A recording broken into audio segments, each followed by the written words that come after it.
আসসালামু আলাইকুম সুপ্রিয় শিক্ষার্থী, সবাই কেমন আছেন? আজকে আমরা শিখতে যাচ্ছি কিছু কমন এবং ইম্পর্টেন্ট সেন্টেন্স স্ট্রাকচারস। আমরা অনেক সময় বলি যে আমি করি, সে করে। এখন যদি বলি আমি তাকে দিয়ে করাই, সে আমাকে দিয়ে করায়, এই ধরনের সেন্টেন্স স্ট্রাকচার আসলে কী হবে? কাউকে দিয়ে কোনো কিছু করানো। স্ট্রাকচার হচ্ছে সাবজেক্ট, মেক, সামবডি, ভার্ব।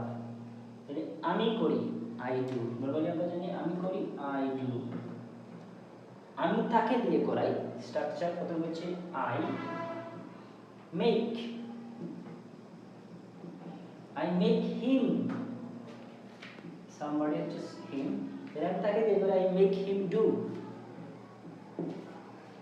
আমি রুমটি পরিষ্কার করি, I clean the room, I clean the room. আমি তাকে দিয়ে রুমটি পরিষ্কার করাই, I make him clean the room. আমি একটি চিঠি লিখি, আই রাইট আ লেটার। আমি তোমাকে দিয়ে একটি চিঠি লিখাই, এটা হচ্ছে আপনাদের জন্য থাকবে, এটা আপনারা কমেন্ট বক্সে লিখবেন। আমি তোমাকে দিয়ে একটি চিঠি লিখাই, কমেন্ট বক্সে যা জানিয়ে দেবেন। আসসালামু আলাইকুম।